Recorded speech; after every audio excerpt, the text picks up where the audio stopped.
Bonsoir à tous.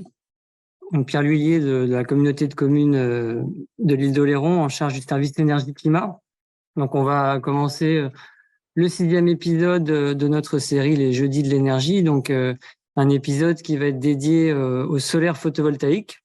On accueille ce soir Mathieu Mansouri, qui est directeur adjoint du Centre régional des énergies renouvelables. Donc avant de lui laisser la parole, je vais juste faire quelques rappels.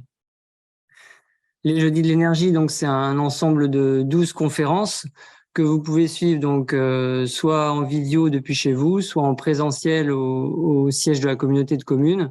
Et si vous pouvez pas assister au direct, vous aurez un replay qui sera disponible dans les jours qui suivent la conférence. Donc on commence ce soir un cycle qui va être dédié à la production d'électricité renouvelable ou décarbonée, avec, comme je viens de le dire, une intervention sur le photovoltaïque ce soir. Dans 15 jours, on aura une intervention sur l'éolien. Et le 2 février, une intervention sur l'énergie nucléaire. Et on enchaînera ensuite avec la production de gaz et la mise en pratique des différentes thématiques qui auront été abordées. Quelques rappels pour le bon déroulement du webinaire. Donc pour les personnes qui suivent la séance à distance, on vous demandera donc de bien garder caméra et micro coupés, de vous nommer clairement en haut à droite de la fenêtre Zoom. Et si vous avez des questions, vous pouvez échanger par écrit dans l'espace dédié sur Zoom. On fera des pauses régulièrement au cours de l'intervention et je retranscrirai les questions à l'intervenant qui pourra vous répondre. Donc, je vais laisser la place maintenant à Mathieu. Et donc, je vous souhaite une bonne conférence. Merci Pierre pour l'introduction et bonsoir à tous. Merci de vous intéresser à ce sujet-là. Je vais afficher la présentation. Et avant de démarrer, je voulais me présenter puis présenter mon association, le CRER, même si on est déjà intervenu l'an dernier sur d'autres sujets d'énergie renouvelable, de chaleur renouvelable. Le CRER, c'est donc une association qui travaille depuis 2001 sur tout ce qui est économie d'énergie et énergie renouvelable à travers des missions de conseil, d'études, d'accompagnement et de formation autour des économies d'énergie et des énergies renouvelables. On est basé à la Crèche à côté de Niort et puis avec des bureaux également à Limoges. Notre objet associatif est vraiment d'accompagner tout le monde, des particuliers, des collectivités, des professionnels, des architectes, tous ceux qui sont concernés par les sujets d'énergie renouvelable, et d'essayer de faire le lien entre tous ces acteurs des énergies renouvelables. Je vois que la qualité du son est moyenne, je vais essayer de parler un peu plus fort pour que vous entendiez bien en espérant que ça s'améliore. Je voulais démarrer par vous présenter le contexte actuel et le développement du photovoltaïque, le marché qui se développe, en commençant par quelques chiffres. Et comme en photovoltaïque, on parle beaucoup en puissance de panneaux installés, donc en watts, en kilowatts, en mégawatts. Je voulais vous donner quelques ordres de grandeur sur les chiffres. Quand on parle d'un mégawatt, c'est autour de 5000 mètres carrés. 1 kilowatt, du coup, c'est 5 mètres carrés. Et souvent, dans des petites installations résidentielles de particuliers, on installe 1, 2, 3, 9 kilowatts, donc entre 5 et 60 mètres carrés. Le photovoltaïque se développe depuis pas mal d'années. On commence à avoir un développement significatif à partir de l'année 2008, où vous voyez que le parc installé depuis l'année 2008 en France fait que grandir, avec en fin 2021 13 gigawatts installés, avec des installations de panneaux d'une année sur l'autre. On voit une forte évolution entre 2020 et 2021. Le photovoltaïque se développe de manière très, très forte en ce moment, liée au contexte autour du prix de l'énergie. Et donc, on a 13 gigawatts en 2021, des objectifs qu'a le gouvernement de développer, de tripler ce qui s'est installé depuis une quinzaine d'années pour 2028. Pour qu'en objectif bas, on ait 35 gigawatts et 44 gigawatts en objectif. Ça se répartit de manière différente en fonction des régions, sans surprise particulière. C'est surtout lié à l'ensoleillement, à la ressource solaire, avec un gros développement dans le sud de la France, un peu moins dans le nord, et puis un développement dans le Grand Est important lié à la proximité avec l'Allemagne qui a développé le photovoltaïque une dizaine d'années avant la France et qui a influencé sur les compétences des installateurs, les produits disponibles pour le Grand Est. La place du photovoltaïque dans l'avenir énergétique a été étudiée, esquissée lors de différents scénarios par ceux qui gèrent le réseau électrique en France, RTE, par une association qui s'appelle Négawatt, par l'ADEME. Chacun a essayé de se projeter à horizon 2050 sur notre avenir énergétique. Et on va voir la place que peut prendre le photovoltaïque là-dedans. Mais ce qui est sûr, c'est que pour avoir un avenir énergétique soutenable, vous avez dû le voir dans les premières conférences si vous y avez assisté, il faut réduire très fortement notre consommation. Et donc, dans la majorité des scénarios, entre aujourd'hui et 2050, on passe par une réduction de nos consommations de 40%, ce qui est très important et ce qui est un enjeu décisif dans les années à venir, pour pouvoir se passer d'énergie fossile, avoir moins d'impact sur le changement climatique et dépendre moins de pays dont on n'a pas envie de dépendre. Pour se passer d'énergie fossile, ça va impliquer d'augmenter notre consommation d'électricité liée aux véhicules, au chauffage, à d'autres usages, de transformer des usages énergie fossile en électricité. Donc, on a besoin de plus d'électricité. RTE, dans son scénario 2050, a esquissé 6 scénarios que vous voyez à travers les 6 lignes ici, en nous indiquant avec quoi on pouvait, techniquement, à coût assez similaire et technologiquement mature aujourd'hui, avec quoi on pouvait alimenter notre pays en électricité. Donc on va retrouver des fondamentaux que sont l'énergie hydroélectrique, des bioénergies, un petit peu d'énergie marine, et puis de l'énergie hydraulique aussi, mais à travers des barrages qui vont stocker de l'eau, remonter et descendre de l'eau. Et les développements vont venir surtout en électricité, de l'énergie solaire, éolienne et nucléaire. Pour rester sur le photovoltaïque, dans tous les scénarios équivalents au niveau technique où c'est des choix politiques à faire, le photovoltaïque prend une place importante entre 70 gigawatts et 214 gigawatts, avec, pour rappel, on avait fin 2021 13 installés en France. Donc ça veut dire un développement très important dans les années à venir pour pouvoir atteindre ces objectifs-là et se passer d'énergie fossile pour toutes les raisons que j'ai évoquées. Pour développer cette puissance-là, ça va passer par différentes tailles d'installations qu'on voit en puissance ici, mais si je vous le résume en endroits où on va installer, des installations de moins de 3 kW, c'est beaucoup chez les particuliers. Des installations entre 3 et 100 kW, c'est des toitures de bâtiments agricoles, industriels, de collectivités. Et là, on a des bâtiments de grosses industries, des grands parkings, et ici, des installations au sol. On voit qu'en nombre d'installations, il y a beaucoup de petites installations chez le particulier, et un peu moins quand on va dans les grosses installations. Par contre, comme c'est des installations beaucoup plus petites, ça représente les installations résidentielles, un peu moins de 10% de ce qui est installé en photovoltaïque en France. Quelques grosses installations au sol représentent plus de la moitié de ce qui est installé aujourd'hui. Donc, il va falloir travailler sur l'ensemble du potentiel photovoltaïque pour pouvoir atteindre ces objectifs. Pour travailler sur tout ce potentiel photovoltaïque, l'État met en place des dispositifs de soutien et puis, comme la filière a besoin de moins en moins de soutien, de plus en plus d'obligations. Donc il y a des obligations pour des bâtiments neufs, des incitations très très fortes dans la réglementation environnementale qui concerne les habitations neuves d'aujourd'hui. Des incitations à faire de l'autoconsommation pour tous les bâtiments tertiaires, des obligations pour des parkings de plus de 1500 m². Le prix de l'électricité nous invite aussi à faire de plus en plus de photovoltaïque et d'autoconsommer son électricité pour éviter d'acheter de l'électricité au réseau. Et puis, la filière évolue, les rendements s'améliorent, les prix diminuent encore aujourd'hui de manière structurelle et régulière, qui fait qu'on a de plus en plus intérêt à utiliser cette source d'énergie pour produire de l'électricité. Je vais poursuivre par les éléments que constituent une installation et puis les questions fréquentes qu'on se pose souvent en photovoltaïque.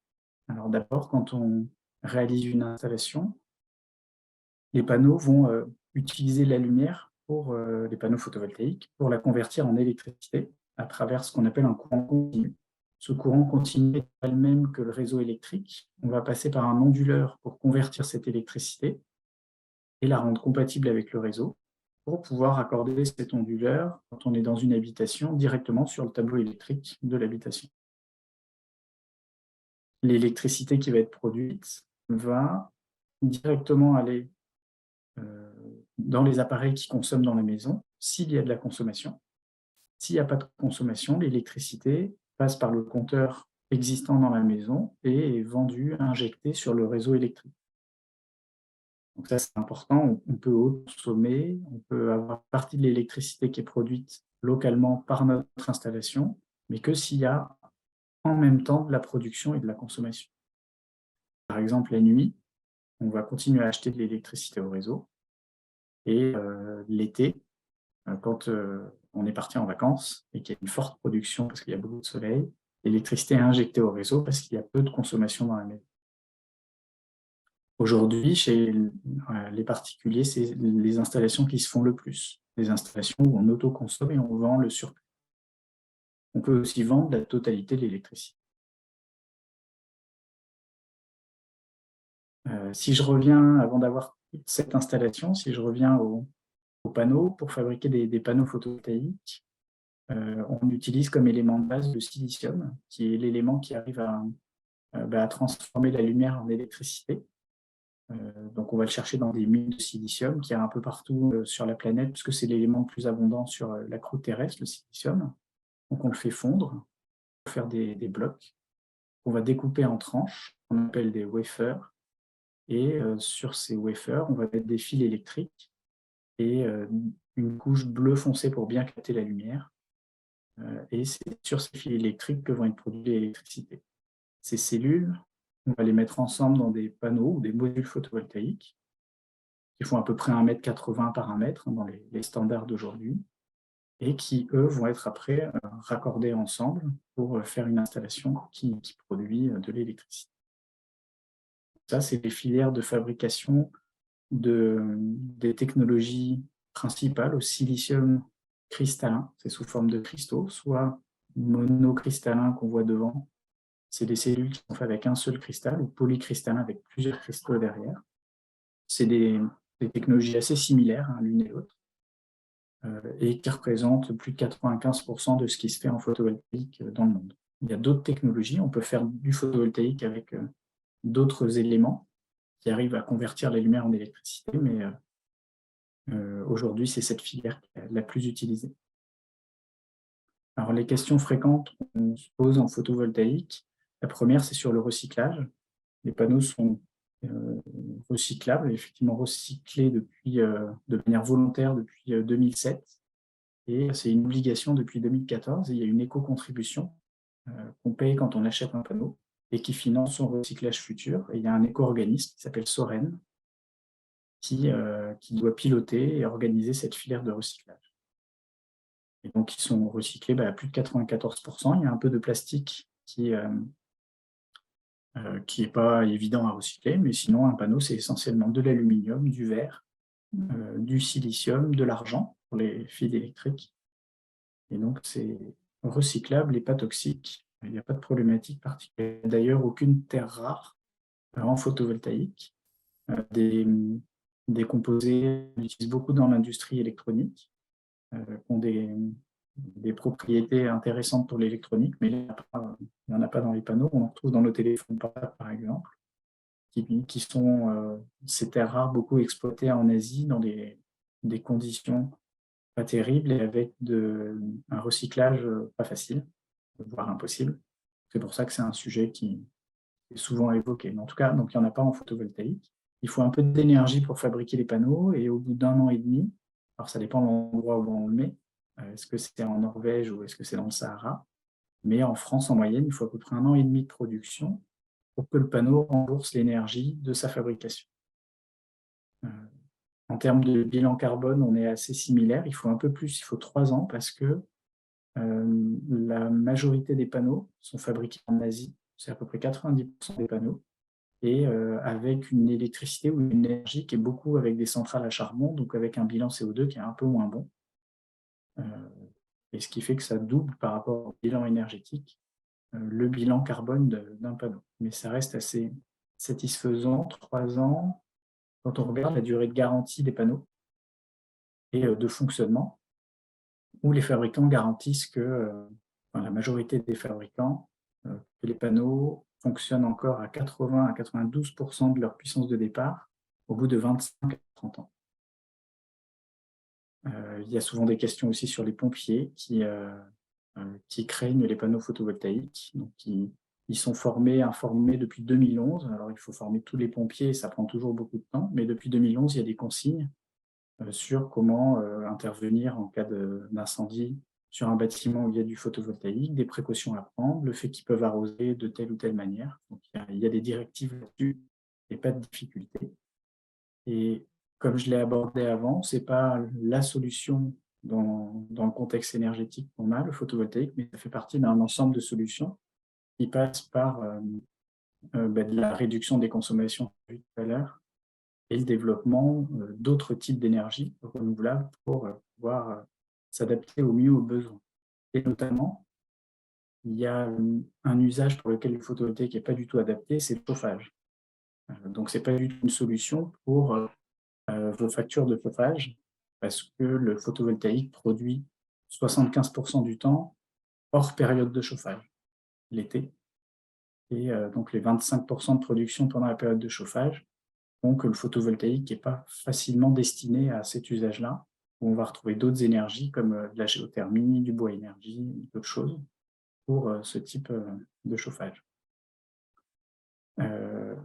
J'en profite, je vois les questions en direct donc, pour répondre aux questions. L'objectif de 40% de réduction de consommation est-il pertinent compte tenu de l'évolution actuelle des consommations? Alors, je retournerai la question, c'est-à-dire est-ce que l'évolution actuelle des consommations est pertinente dans un monde où les ressources sont finies, où l'énergie est finie et où on ne va pas pouvoir sans cesse augmenter notre consommation? Donc, la physique va finir par nous rattraper et nous inciter, je dirais, de gré ou de force à réduire nos consommations de 40%. Et pour avoir un équilibre, une équité, il vaut mieux le faire de gré que de force. Là, j'ai évoqué les questions fréquentes sur les panneaux. L'onduleur qui va convertir le courant des panneaux est aussi un élément essentiel d'une installation et on va trouver différentes technologies d'onduleurs. Ce qu'on peut appeler des micro-onduleurs qui se mettent derrière un seul panneau et qui arrivent à convertir le courant d'un seul panneau, donc qui sont directement installés sous les panneaux et ont des garanties aussi assez importantes, ce qui permet de gérer les panneaux individuellement. On a des intermédiaires avec des boîtiers qui sont fixés derrière chaque panneau, qui arrivent à les piloter individuellement, notamment quand il y a de l'ombrage, chaque panneau peut être géré indépendamment et pas s'influencer l'un l'autre. Et puis, il y a des onduleurs un peu plus gros qu'on installe dans le garage et qui peuvent prendre une dizaine, une quinzaine, une vingtaine de panneaux ensemble. Dans des installations résidentielles, on va retrouver ces 3 types d'installations. C'est souvent une histoire de taille et de facilité à installer des onduleurs.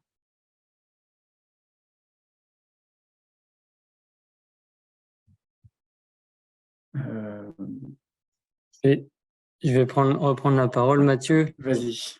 Parce moi j'ai quelques questions, mais on a une question qui est un peu plus moi qui peux y répondre sur les contraintes un peu réglementaires pour développer le photovoltaïque, notamment sur Oléron. Alors déjà, si on sort du cadre d'Oléron, il y a une loi d'accélération des énergies renouvelables à l'échelle nationale qui est en cours d'élaboration et qui devrait permettre de faciliter le développement du photovoltaïque. Sur Oléron, on est contraint, nous, par la loi littorale, par les règlements ABF et par certains plans locaux d'urbanisme, les PLU. Les élus ont conscience de ces blocages et c'est pour les PLU, c'est en cours d'évolution pour pouvoir assouplir les règles. Ils vont aussi faire le nécessaire auprès des ABF pour qu'on puisse plus facilement installer des installations. Et la loi littorale, là, ça dépend pas de nous. mais on a de bons espoirs que ça se décante un petit peu, quoi. Voilà. Et d'un point de vue technique, moi j'avais juste une question sur le recyclage des panneaux. Est-ce que tu sais si on est capable de réutiliser des anciennes cellules pour en refaire de nouvelles qui pourraient reproduire de l'électricité? Oui, on est capable, on sait le faire, par contre, on ne le fait pas. D'accord. C'est-à-dire qu'aujourd'hui, extraire du silicium et le purifier, c'est plus facile à faire avec du silicium qui est extrait dans des mines de silicium où il est déjà sous la forme la plus pure possible.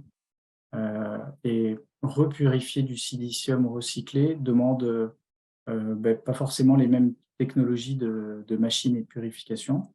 Il y a des tests qui ont été faits, on sait que c'est faisable, mais économiquement, c'est pas fait. Donc, Donc on stocke les anciennes cellules en attendant qu'économiquement ça non, soit viable. non, il les recycle, mais c'est pas de l'économie circulaire. Il les recycle soit en silicium pour refaire du verre, soit en gravat. Parce que la D'accord. silice, c'est l'élément qui sert à un base pour faire du verre. Et en recyclant le verre, le cadre en aluminium, on est à 80% du poids du panneau. Et après, en recyclant le reste, on arrive à 94%. Mais effectivement, c'est important de dire que recycler, c'est pas forcément boucler la boucle. C'est réutiliser, mais avec des usages qui sont peut-être moins nobles. Et, D'accord. voilà. Ok. Mais on sait Et, faire. d'accord. Et j'avais une question parce que tu disais que la majorité des panneaux venaient d'Asie. Est-ce t'as des infos sur le développement éventuel de la filière française? Est-ce qu'il y a quelques entreprises qui font des panneaux en France, qui font les cellules Ah en oui, oui, France? il y en a beaucoup. D'ailleurs, 90% des panneaux dans le monde sont asiatiques, mais aussi parce que le développement des installations est beaucoup en Asie. La Chine a installé les 2 derniers mois ce que nous, on a installé pendant 15 ans. Donc c'est aussi parce qu'ils installent beaucoup qu'ils fabriquent beaucoup. Après, les produits qui sont installés en France, il y a beaucoup de produits français et européens.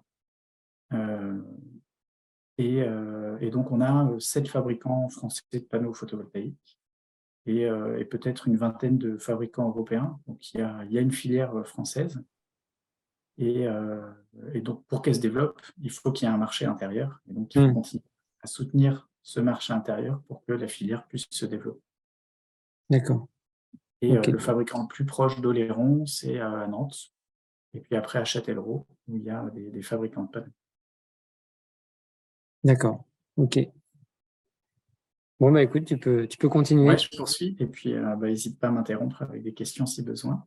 Je voulais poursuivre sur l'ensoleillement et la production. Qu'est-ce qu'on peut produire avec un panneau et, euh, et démarrer par vous apprendre que l'île d'Oléron a un super ensoleillement. Euh, Vous devez le savoir mieux que moi. Mais ce qui est intéressant, c'est que on bénéficie à la fois de la latitude intéressante en France et d'un microclimat qui fait que les nuages restent peu, qu'on va retrouver dans la vallée du Rhône et puis autour de l'arc atlantique, qui fait qu'on a plus d'ensoleillement ou autant d'ensoleillement à Oléron qu'à Toulouse. Donc ça, c'est assez favorable pour l'installation sur l'île d'Oléron.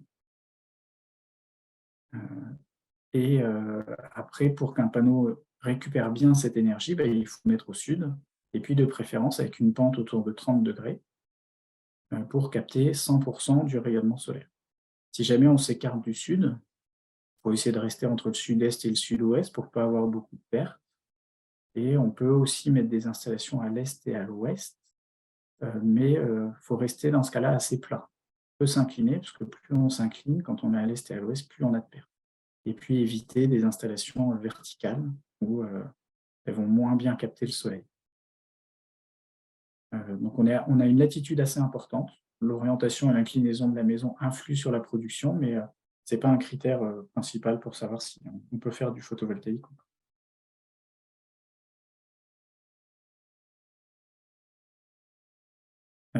Avant de poursuivre, j'en profite, je réponds aussi à la question en direct sur quand je dis les panneaux français, c'est la partie, la dernière étape, c'est la partie fabrication de cellules à modules. Là, on a 8 fabricants français, les fabricants de cellules, on n'en a qu'un. Et on a des fabricants de silicium et on n'a pas d'étape intermédiaire, ou plus en tout cas. On en avait dans le Limousin il y a quelques années. Et plus de ces étapes intermédiaires de lingots et wafer. Voilà, donc c'est que cette dernière étape qui est présente en France.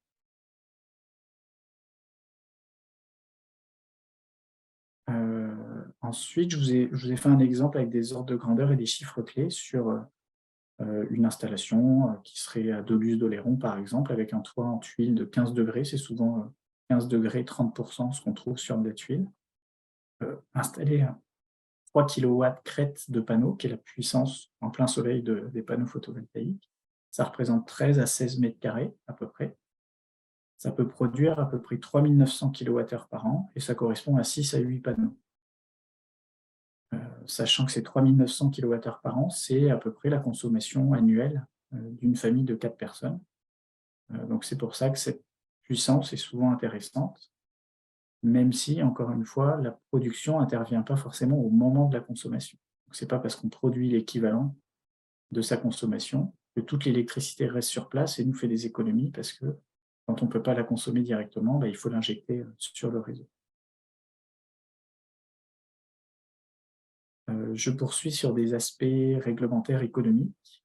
Je t'interromps là, Mathieu, juste Ouais. sur est-ce que tu as des infos sur le stockage batterie? Est-ce que c'est pertinent de ton point de vue? À quel surcoût il faut s'attendre par rapport, par exemple, aux 3 kilos que tu as présenté juste avant?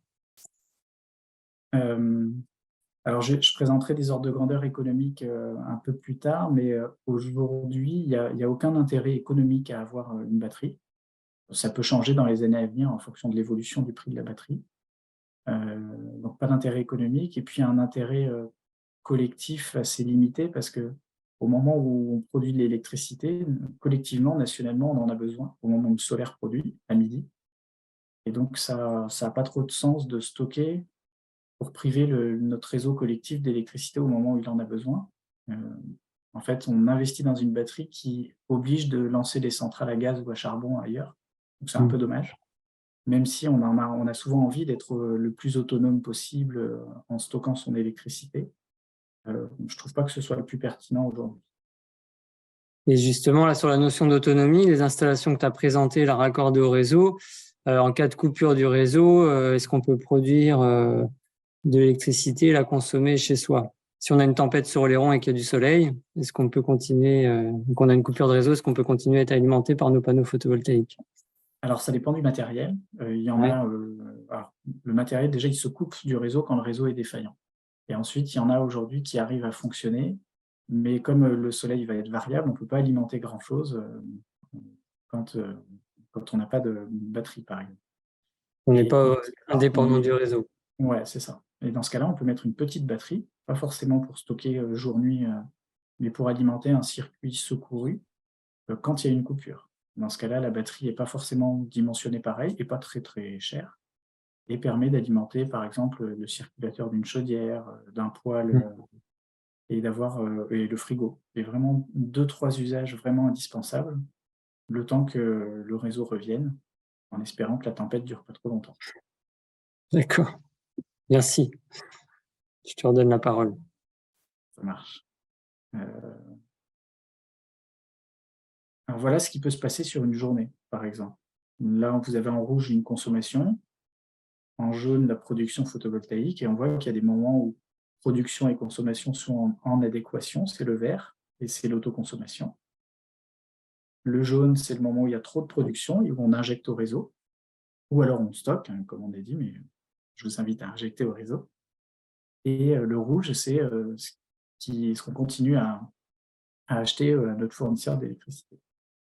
Si jamais on a peu de consommation, ça peut être le cas de certaines résidences secondaires sur Oléron où il y a vraiment très peu de consommation électrique, on peut aussi tout injecter l'électricité sur le réseau et vendre cette électricité. Pour votre habitation principale, il vaut mieux autoconsommer ce qu'on peut et vendre le reste. Pourquoi je vous invite aussi à vendre, à injecter sur le réseau, c'est qu'on a un soutien de l'État quand on vend le surplus à travers une prime. Donc là, c'est un tableau compliqué qui explique le soutien de l'État. Et on va s'intéresser à ces deux lignes-là, correspondant aux installations qu'on retrouve beaucoup chez les particuliers, des tailles d'installation de 15 à 50 mètres carrés, donc soit des installations de moins de 3 kW, soit des installations entre 3 et 9 kW. Donc si on vend toute l'électricité, on a, en fonction de la taille, des tarifs auxquels on peut vendre entre 17 et 20 centimes, et ce pendant 20 ans. C'est un tarif soutenu par l'État. Et quand on vend le surplus est vendu moins cher, à 10 centimes, pendant 20 ans également. Et comme on vend moins cher et qu'on vend moins d'électricité de manière générale, on a en compensation une prime qui est, en fonction de la puissance de l'installation, de 430 € du kilowatt. Donc pour une installation de 3 kW, par exemple, ça fait 1 290 € et qui est versé 1/5 pendant 5 ans. C'est un peu bizarre, mais comme ça. Donc il y a 238 € par an pendant 5 ans qui sont versés au moment où vous vendez le surplus. Il y a cette prime qui est attribuée.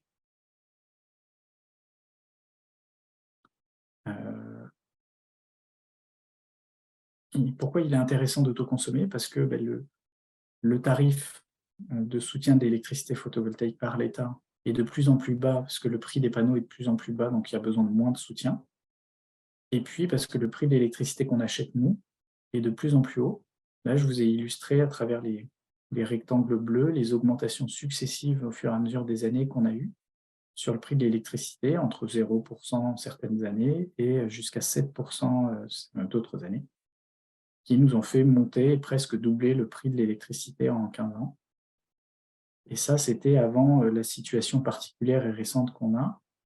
Je vous remets la même courbe avec la situation 2022-2023, ici, où on voit que les augmentations entre 0 et 7%, ce n'est pas énorme ce qu'on a eu, comparé à la situation actuelle où on a, avec le bouclier tarifaire mis en place par le gouvernement, une augmentation de 15% de l'électricité qui va arriver le mois prochain, je crois.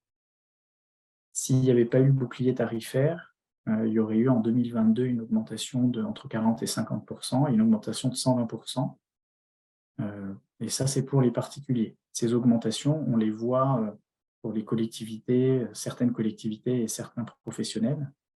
Dans l'actualité et en ce moment sur la situation des boulangers, eux, ils voient ce type d'augmentation d'électricité n'étant pas protégés par le bouclier tarifaire comme les particuliers. Ce qui fait qu'il faut s'attendre à ce que ça ne se poursuive pas de manière exponentielle avec des augmentations très très fortes, mais à ce que le prix de l'électricité continue à être haut et à se stabiliser à des prix hauts dans les années à venir. Il est aujourd'hui, ou plutôt hier, entre 17 et 18 centimes. Aujourd'hui, on peut dire autour de 20 centimes le kilowattheure électrique. Donc, on a intérêt à autoconsommer quand on peut. Maintenant, pour pouvoir autoconsommer ou vendre l'électricité, il faut mettre le photovoltaïque, les panneaux quelque part. Je t'interromps, Mathieu. Vas-y. Est-ce que tu as remarqué une augmentation du prix du matériel, du coup, comme il y a plus de demandes, plus de besoins? Ça fonctionne comme ça en général? Oui, alors on a eu...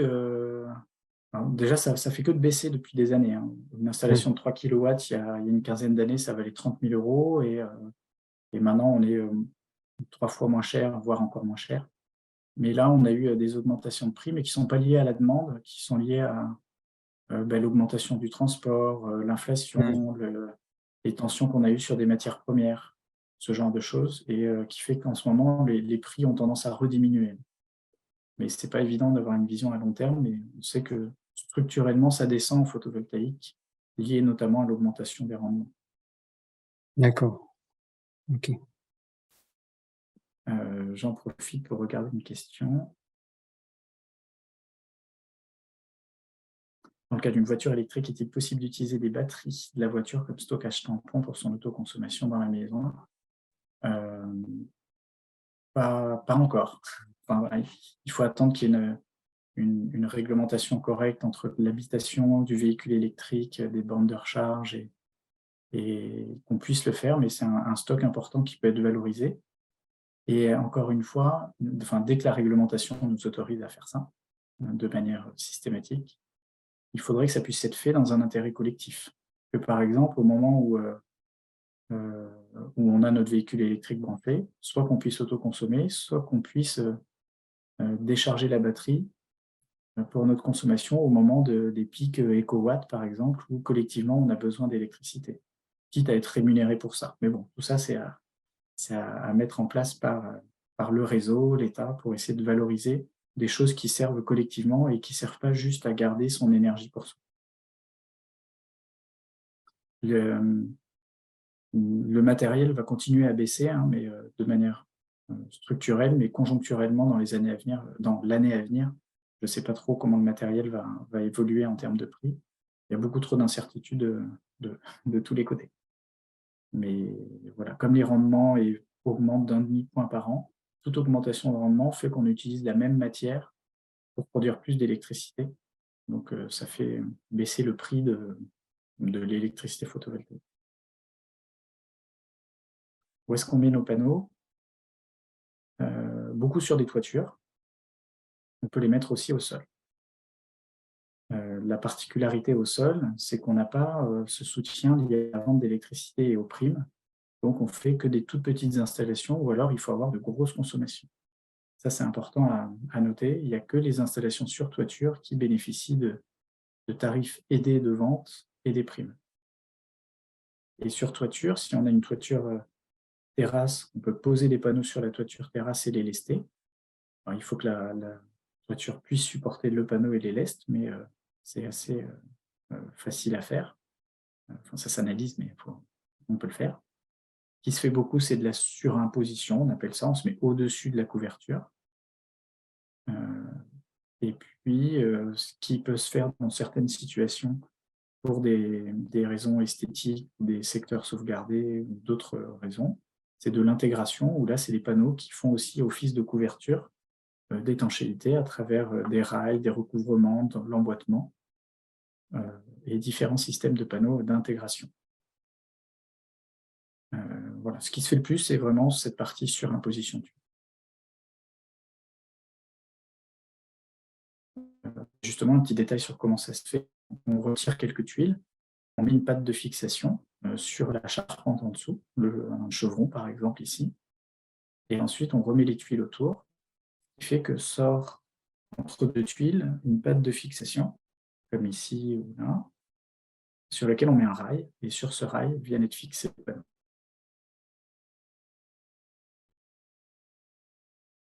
On peut aussi en mettre sur des parkings. Alors j'aurais pu mettre aussi une photo de petits parkings d'une maison, hein, qu'on appelle des carports ou un petit abri pour les voitures, ça se fait aussi. Hein. Mais ça peut se faire sur des beaucoup plus grands parkings également.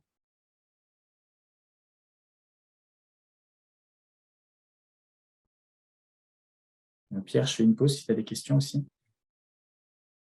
Il n'y a pas d'autres questions. Après, la durée de vie des installations, tu as des retours dessus? C'est une question qui est fréquemment posée, ça, sur le terrain. La durée de vie, alors ouais, parce que j'ai parlé de durée de garantie avec des panneaux 25 ans, des onduleurs 5, 10, 20 ans de garantie, mais les durées de vie, c'est largement au-delà. Mais c'est qu'on a moins de vision sur la durée de vie, la durée de vie sous quelles conditions. C'est-à-dire qu'il y a des installations qui fonctionnent encore 40 ans, 45 ans, 50 ans après, mais avec quelques panneaux qui sont défectueux, des onduleurs qu'il a fallu changer. Donc ça peut fonctionner plus de 50 ans, mais c'est ça peut. Donc il n'y a plus trop de certitude après la durée de garantie de 25 ans des panneaux. D'accord. Alors, la majorité, c'est 25 ans. Il y en a de plus en plus qui garantissent 30 ans. Et puis, depuis quelques mois, il y a des panneaux garantis 40 ans. Donc, ça évolue aussi de manière favorable en fonction du recul qui commence à être important sur le photovoltaïque. Alors, on a une question dans la salle. Quel est le rendement lors du solstice d'hiver, par exemple, d'un panneau photovoltaïque? C'est une question sur le rendement des panneaux par rapport à l'énergie solaire qui atteint le panneau. Alors, de manière générale, et puis la question précise lors du solstice d'hiver, par exemple, donc au 21 décembre, donc quand il y a le minimum d'ensoleillement, enfin de durée de journée, enfin de durée de jour, le rendement est de combien à peu près pour un panneau? Alors, le rendement, en fait, il va peu évoluer en fonction de l'ensoleillement.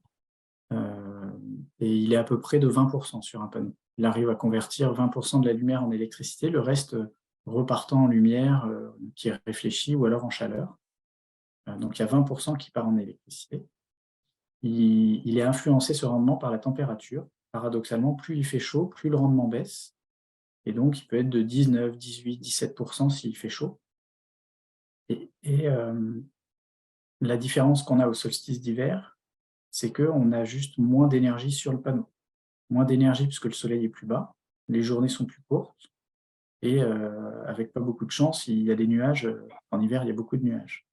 Donc ces 3 facteurs, la durée du jour, la position du soleil et les nuages, font qu'on a moins de ressources solaires en hiver qu'en été, mais cette ressource est convertie avec des rendements similaires, été comme hiver. Et on a peut-être même justement plus de rendement en hiver parce qu'il fait plus froid. On a moins l'effet de la température. Sur un panneau sur 3 km, par exemple, qu'est-ce qu'on va produire en hiver? Alors, monsieur précise sur 3 kW crête, quelle est la production en hiver? Bon, là, il y a des logiciels qui peuvent calculer au mois près la production. Enfin, tu complètes, Oui, oui. Mathieu, mais Oui, il y oui, a des... ça s'analyse vraiment en détail, jour par jour, nuage pas nuage, quel type d'ensoleillement. Mais ce qui est sûr, c'est qu'une installation de 3 kilowatts, l'été, va démarrer à 0 le matin, va monter jusqu'à 2,5-3 kilowatts, va redescendre à 0 en fin de journée, alors que l'hiver, ça va monter, ça va démarrer à 0 le matin aussi, et ça va monter peut-être à 2 kilowatts, grand maximum, et redescendre après à 0. Donc, quand on dit 3 kilowatts crête de panneau, c'est vraiment en plein soleil, puissant d'été. Et donc, on n'arrive pas à atteindre ces 3 kilowatts ponctuellement. Et ensuite, ça varie vraiment à chaque instant. Mais encore une fois, il y a des logiciels en localisant précisément le lieu de l'installation, ils sortent des courbes pour chaque mois, toute l'année. C'est Ouais, et là, on peut tout accessible. avoir chaque jour, chaque mois, et avoir un détail d'estimer. Et c'est le rôle des installateurs aussi de faire cette estimation projet par projet pour pouvoir se projeter euh, sur la production de son installation. Il y avait des questions sur des durées de vie, mais tu as un petit peu répondu, je pense. Ouais, bah, sur les onduleurs, les durées de vie moyennes des onduleurs, c'est autour de 15 ans. Mais ça reste moyen et comme il y a plein de technologies différentes, qu'il y a des garanties qui vont de 5 à 25 ans, c'est assez variable. Mais vérifiez bien la garantie des onduleurs si vous avez des onduleurs à acheter. Mais c'est un peu moins robuste que les panneaux parce que ça a des appareils de conversion d'électricité qui se prennent beaucoup de puissance et qui sont assez sollicités. Donc c'est sûr que ça vivra moins longtemps qu'un panneau et qu'il faudra le remplacer au bout d'une quinzaine d'années. Et c'est inclus dans le modèle économique des systèmes en général. Il faut, alors dans la majorité des installations, l'idéal est de prendre des extensions de garantie autour de 20-25 ans, comme ça vous êtes tranquille. C'est un peu plus cher, mais on est tranquille. Ou du matériel directement garanti 20 ans. Moi, tu peux poursuivre, Mathieu. Ah ben, allons-y. Pour se lancer dans un projet, qu'est-ce qu'il faut faire? Il y a quelques étapes. La première, c'est définir votre besoin, l'usage. Est-ce que le photovoltaïque est vraiment adapté pour vous? Notamment lié à ce que j'évoquais au début, pour le chauffage, ce n'est pas forcément une solution prioritaire, il y a d'autres choses à étudier. Pour l'eau chaude, il y a des panneaux solaires qui font de l'eau chaude aussi, qui a fait l'objet d'une autre conférence. Et voilà, s'il reste des besoins en électricité, la journée. Donc c'est pour ça que je mets de côté aussi les maisons secondaires pour l'autoconsommation et qu'il vaut mieux vendre. Là, c'est adapté. Donc, voilà, bien définir, réfléchir d'abord à l'usage et aux besoins. Et ensuite, il faut réaliser un devis auprès de professionnels certifiés qui sont audités, formés, contrôlés sur leurs installations photovoltaïques. Donc, je vous en dirai 2 mots après, mais il faut faire un devis. voir si c'est faisable, et si c'est faisable, passer par des autorisations d'urbanisme pour avoir, en fonction des règles locales, l'autorisation de faire un projet ou des recommandations ou des prescriptions sur dans quelles conditions on peut faire un projet photovoltaïque. Et ensuite, il faut, comme on raccorde une installation au réseau, le déclarer auprès d'Enedis, et ça, c'est l'installateur qui s'en charge dans son devis. Ensuite, les travaux sont réalisés, et puis après, s'il y a vente d'électricité, il y a un contrat d'achat et puis la prime qui est versée chaque année. Ça, c'est les différentes étapes d'un projet. Un détail sur les installateurs, vous trouvez sur le site france-rénov.gouv.fr, le site du gouvernement, la liste des installateurs certifiés en photovoltaïque les plus proches de chez vous. Donc, il faut mettre son code postal, et puis un périmètre, 20 km autour de chez vous, et vous trouvez les installateurs certifiés en photovoltaïque. Alors, c'est un annuaire pour tous les travaux. On va trouver des installateurs qui font de l'isolation, des menuiseries, du chauffage. Et donc, il faut sélectionner l'activité photovoltaïque pour trouver les installateurs certifiés en photovoltaïque. C'est à vous de faire cette démarche volontaire d'aller chercher des installateurs certifiés, parce qu'en photovoltaïque, on a eu et on a encore beaucoup d'arnaques ou de vendeurs nous on appelle ça des éco-délinquants, des vendeurs de tout et n'importe quoi, et qui vous font miroiter des choses pas vraies. Donc, le mieux, c'est de faire une démarche volontaire, de jamais répondre au téléphone, de jamais signer quoi que ce soit sans avoir comparé, de jamais signer sur un salon, et voilà, de prendre le temps de réfléchir avec des professionnels locaux et qui savent de quoi ils parlent. Donc voilà, bien identifier ces démarchages abusifs, avec téléphone, Internet et des entreprises qui ne sont pas du coin. Des installations pour 15 mètres carrés, 3 kW qui dépassent 15 000 €. Ce n'est pas acceptable. L'annonce d'aide qui n'existe pas. En dehors de ce que j'ai évoqué tout à l'heure, il n'y a pas d'aide particulière où les panneaux ne sont pas pris en charge gratuitement par le gouvernement. Des parts d'autoconsommation importantes, en disant voilà, toute l'électricité est autoconsommée. Ben non, c'est jamais vrai, parce qu'il faut que ce soit au même moment pour que ce soit autoconsommé. Quand il y a des crédits aussi associés, il faut s'en méfier, et voilà, et ne jamais signer. Donc plusieurs devis, ou du moins un installateur certifié local, et qui fait une visite. La visite est indispensable pour évaluer les conditions de faisabilité. Donc il faut absolument qu'ils viennent faire une visite technique et ensuite faire un devis. Les deux ne sont pas possibles en même temps, et ça demande vraiment 2 étapes. Et puis, bien vérifier qu'ils vous accompagnent pour l'installation, mais pour l'ensemble des démarches qu'on a vues avant.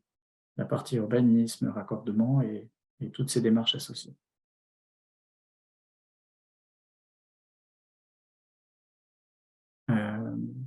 Ensuite, j'ai rien sauté, non, c'est bon. Ensuite, l'installation va durer pas mal d'années, plus de 25 ans a priori. Donc il faut pouvoir facilement accéder aux panneaux, donc avoir de la place pour pouvoir circuler un peu autour des panneaux. Il y a besoin de quasiment rien faire, mais il faut visiter l'installation électrique de temps en temps, nettoyer les panneaux de temps en temps aussi. Donc faut que ce soit assez facilement accessible. Il faut un système de supervision aussi qui vous permet d'être alerté dès qu'il y a un dysfonctionnement, quand ça ne produit plus, ou en tout cas connaître votre production régulièrement. Il n'y a pas de contrat de maintenance imposé, parce qu'on se rend compte qu'il n'y a vraiment pas grand-chose à faire en photovoltaïque. Donc il n'y a que des recommandations pour des très grosses installations de faire une visite électrique chaque année. Et pour les particuliers, il n'y a rien qui est obligatoire ou recommandé, si ce n'est de suivre très régulièrement sa production pour qu'on puisse détecter le plus tôt possible s'il y a un dysfonctionnement. Et dans ce cas-là, c'est en cas de dysfonctionnement l'installateur qui s'en occupe. De la même manière, le nettoyage des panneaux n'est pas systématique. La pluie nettoie suffisamment bien les panneaux. Alors après, tout dépend de la zone dans laquelle on se trouve. S'il y a beaucoup de pollen, s'il y a beaucoup de feuilles avec des arbres proches, s'il y a beaucoup de goélands, ça peut s'encrasser plus vite que dans d'autres situations. Donc là encore, il faut surveiller et nettoyer quand c'est nécessaire. Et l'entretien, c'est un contrôle juste visuel, vérifier le fonctionnement de l'installation, tout ce qui est connecteur et appareil électrique, et puis faire des tests électriques. Mais voilà, c'est quelque chose qui est assez robuste et qui ne nécessite pas de remplacement de pièces tous les ans. Voilà à quoi peut ressembler une installation. Là, vous voyez aussi une surimposition avec les rails.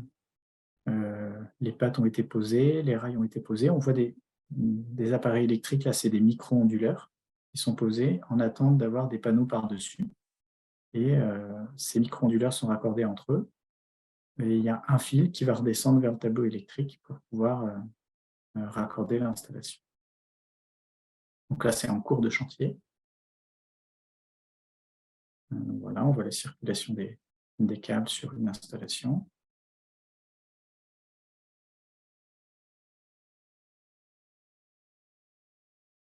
Une fois que les panneaux sont rajoutés par-dessus, voilà, on ne voit plus la partie onduleur et câble.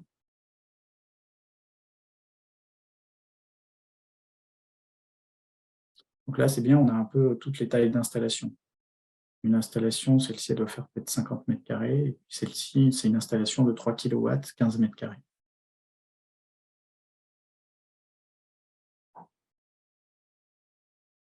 Voilà, une installation plus petite avec juste 3 panneaux.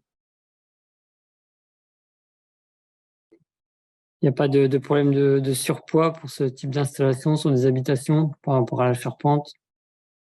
Alors, c'est pour ça qu'il y a notamment il y a une visite technique qui est importante. Parce qu'il faut que l'installateur puisse regarder l'état de la charpente en dessous pour adapter son système de fixation. C'est plus de l'adaptation de système de fixation parce que le poids, quand on est sur des petites installations de moins de 50 mètres carrés, le surpoids n'est pas énorme. Donc, il y a quelques éléments clés que doit regarder l'installateur pour être sûr qu'il n'y ait pas de problème. Mais dans la très grande majorité des cas, il n'y a pas de problème, ou alors ça se résout en adaptant un peu le système de fixation. Mais dès qu'on est sur des plus grosses installations, là, il faut faire intervenir des bureaux d'études de structure, dont c'est le métier de regarder si le poids peut être supporté.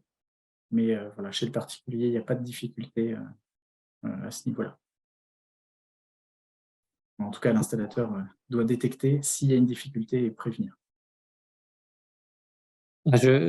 Je profite, là, je t'ai coupé dans ta présentation, on a une question dans la salle, je vais en profiter là pour te la rapporter. Vas-y. Toujours les problèmes de tempête sur Oléron et le risque d'arrachage des panneaux en cas de coup de vent. Est-ce que tu as une réponse à ça? Est-ce que c'est calculé en fonction de ces problèmes-là? Oui. Alors, les systèmes, il y a différentes choses. Les systèmes sont certifiés et testés en fonction des différentes zones de vent et disposent d'agréments plus ou moins forts et plus ou moins importants sur ces résistances à l'arrachement. En intégration, vous avez vu qu'il y avait différents systèmes En intégration, on a très peu qui sont capables de supporter le bord de mer et les vents qu'on peut avoir. Donc là, il faut être assez vigilant sur l'endroit où vous installez ce type de système parce que ça peut jouer sur l'étanchéité aussi de la toiture. Donc là, les produits sont très limités. Là-dessus, il n'y a pas de difficulté particulière tant que c'est, encore une fois, bien dimensionné par rapport à la charpente et à la zone où on fait l'installation. Et là, il n'y a pas de difficulté, même en bord de mer, pour faire ce type de choses. Alors, ça me fait penser aussi qu'il y a en bord de mer des panneaux et des systèmes de fixation qui sont capables de résister aussi à l'agression de l'air salin et qui sont testés pour ce type d'emploi sans difficulté particulière.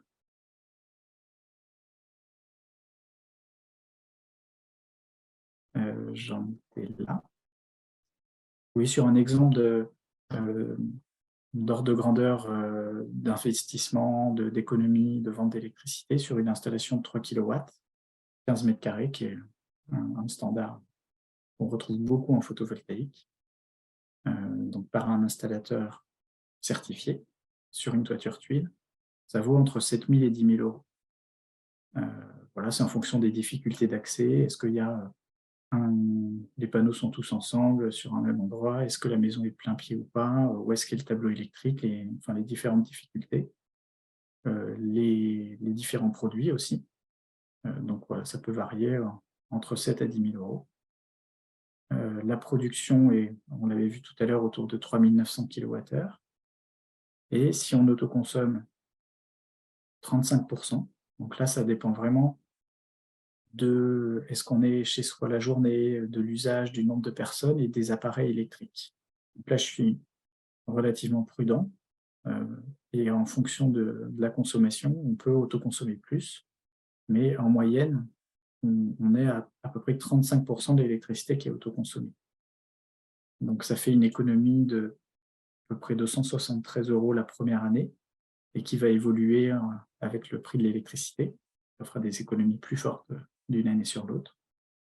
65% de l'électricité est vendue, ça fait à peu près 254 € par an. Et puis, il y a la prime évoquée, 258 € pendant 5 ans, quand on vend le surplus. Donc, ça fait un temps de retour ou un bilan économique entre 7 et 13 ans, dépendant surtout de deux choses, le prix d'investissement et la capacité à autoconsommer. Parce que ce qui fait beaucoup d'économies, c'est l'autoconsommation, parce que l'électricité est chère et la vente est un peu moins bien valorisée.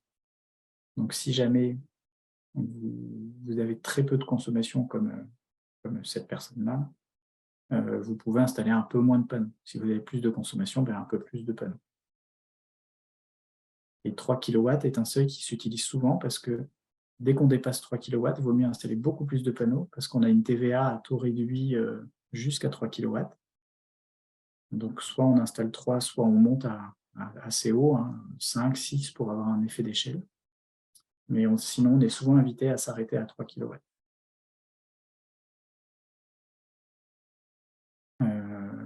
Je crois que non, si, je vous ai mis plein de choses en plus. Si vous voulez en savoir plus, donc d'abord le site France Rénov que j'évoquais tout à l'heure pour trouver un installateur RGE. Il y a un site qui s'appelle photovoltaïque.info où vous trouvez des informations fiables et neutres. C'est un centre de ressources sur le photovoltaïque. Centre de ressources qui a fait un site sur évaluer son devis, où vous pouvez faire votre propre bilan économique avec l'autoconsommation, le prix de l'installation et voir qu'est-ce qui est le mieux, de tout l'autoconsommer, de vendre le surplus, de vendre la totalité. Un site pour simuler production et autoconsommation, mais là, il faut rentrer un peu plus dans la technique, mais ça pourra répondre en détail à la production d'une journée du solstice d'hiver. Là-dessus, on peut avoir plein d'informations en détail. Et puis, l'équipe de Pierre et puis les conseillers que vous avez sur la communauté de communes peuvent échanger avec vous sur votre projet aussi. Si vous avez des devis, des questions, n'hésitez pas. Je parle sous le contrôle de Pierre, mais... Pour compléter aussi, il ne faut pas hésiter si malheureusement vous avez signé un devis. Alors Mathieu, tu ne l'as pas dit, mais il y a un délai de rétractation, sauf si c'est signé sur un salon, mais il y a quand même, si vous vous y prenez assez tôt, des solutions pour annuler un devis. Donc en cas de problème, n'hésitez pas à vous présenter à l'accueil pour qu'on vous accompagne pour rectifier les choses. Oui, et même hors délai, il y a toujours une manière d'essayer d'éviter des situations pas sympas. Donc oui, il faut contacter la communauté de communes. Et si jamais par malchance, vous avez trop d'ombrage sur votre toiture, vous n'avez pas forcément de budget pour investir 7 à 10 000 €, ou il y a peut-être des contraintes littorales, urbanistes qu'on a évoquées avant, c'est pas fini, vous pouvez quand même faire du photovoltaïque à travers des projets citoyens. Donc si vous ne le faites pas de manière individuelle, vous pouvez vous engager dans des projets collectifs, des projets citoyens. Alors, je vais d'abord présenter deux différences. On trouve ce qu'on appelle des projets participatifs et des projets citoyens. Des projets participatifs, c'est souvent des grands projets qui se font et pour lesquels la personne qui fait le projet vend l'électricité et propose à tous, il y a des plateformes en ligne pour faire ça, de prêter de l'argent comme une banque et on est rémunéré pour avoir financé un projet comme une banque. C'est une forme de placement. Et puis, il y a aussi des projets citoyens où non seulement on place, on s'investit financièrement, on investit son épargne dans des projets, mais aussi à la gouvernance de ces projets-là qui nous appartiennent et les bénéfices de ces projets. C'est ensemble, en collectif, qu'on décide d'en faire quelque chose d'intelligent, comme des économies d'énergie, d'autres projets ou des choses sur le territoire et sur l'île d'Oléron particulièrement. Et ce type de projet existe déjà sur l'île. Il y a une société citoyenne qui a été créée et qui appartient à des citoyens oléronais, qui s'appelle Oléron sous le soleil 17, et dont le but est justement que chacun se réunisse pour participer à hauteur de ses moyens, mais ça peut être financier, ça peut être de l'aide technique, du temps, de la communication, pour pouvoir réaliser des projets photovoltaïques réalisés pour et par le territoire. Donc, n'hésitez pas à aller sur leur site internet, à les rencontrer pour en savoir plus et puis vous impliquer d'une manière ou d'une autre si vous en avez envie. Et je pense... Ouais, vas-y, Pierre. Il y a quelques membres de SS17 ce soir dans l'Assemblée. Bah, parfait. Donc, Mais voilà, donc c'est vrai que c'est une société citoyenne qu'on a accompagnée depuis 5 ans, je crois que SS17 va fêter ses 5 ans.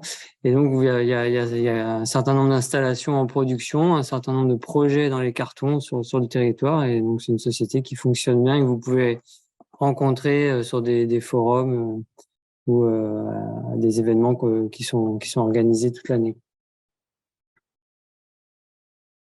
Tu peux poursuivre, Mathieu. Eh ben, je vais poursuivre en disant que j'ai terminé. Et donc, si vous avez des questions, c'est le moment de les écrire pour poursuivre les échanges. Mais en 1 heure, je pense que j'ai fait le tour de ce que je voulais vous raconter sur le photovoltaïque, à la fois le développement de la filière et l'avenir qui est important pour cette énergie parce qu'on en attend beaucoup. Ce que vous pouvez faire chez vous en tant que particulier pour vous protéger contre les augmentations à venir du prix de l'électricité et puis ce que vous pouvez faire collectivement pour votre territoire. Il y a 4 installations en production pour OSS et la 5e démarre début janvier, début février. Fin janvier, début février, d'accord. Précision du président de SS17. Je voulais juste moi te demander, Mathieu, les perspectives technologiques en matière de photovoltaïque. Est-ce que tu as des informations particulières? Il va y avoir des panneaux avec des meilleurs rendements, j'imagine, mais est-ce qu'on va abandonner le silicium? Est-ce qu'on va pouvoir mettre... J'avais entendu parler de peinture photovoltaïque. Enfin, est-ce qu'on a des choses comme ça qui se profilent? Ouais, le silicium va rester majoritaire pendant pas mal d'années. Et le silicium évolue.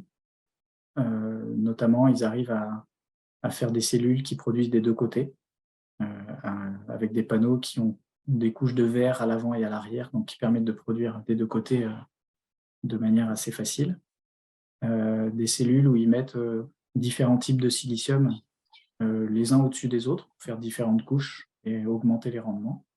Et rien qu'avec ça, ça va nous amener à des rendements d'une trentaine, quarantaine de % dans les années à venir. Donc ça voudra dire que pour faire 3 kW, il ne faudra plus que 7 mètres carrés.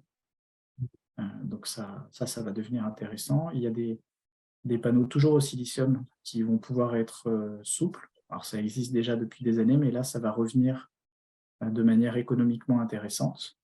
Des panneaux souples qui sont beaucoup plus légers et qui vont pouvoir s'adapter à des charpentes moins solides.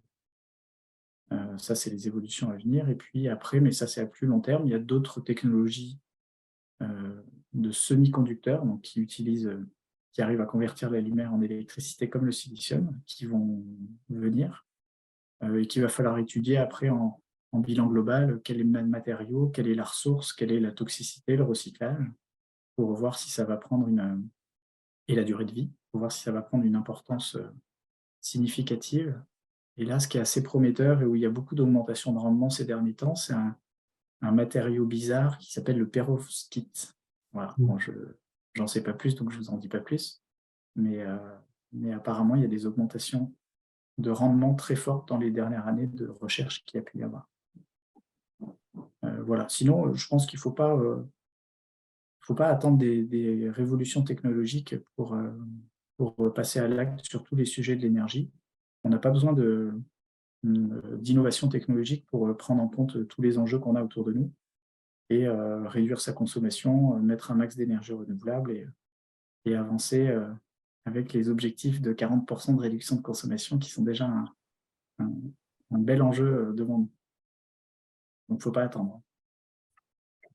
Et une dernière question sur tout ce qui est panneaux hybrides et tout, des panneaux photovoltaïques qui produiraient de l'eau chaude, de la chaleur. Est-ce que ça reste, ça se développe ou est-ce que ça reste un peu marginal?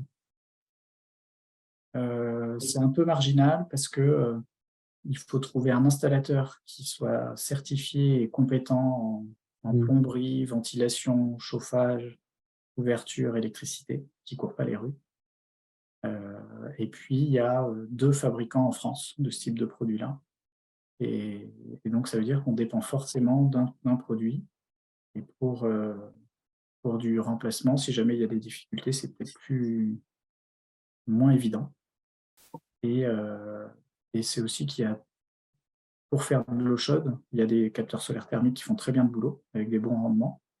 Et pour faire de l'électricité, le photovoltaïque fait ça très bien. Donc, si on scinde les deux, c'est plus simple pour tout le monde, à la fois pour la maintenance, l'entretien, la durée de vie, et puis et surtout la compétence des installateurs qu'il ne faut pas négliger. Ce n'est pas si simple que ça d'installer du photovoltaïque et du solaire thermique. Donc, il faut être sûr d'avoir des personnes compétentes.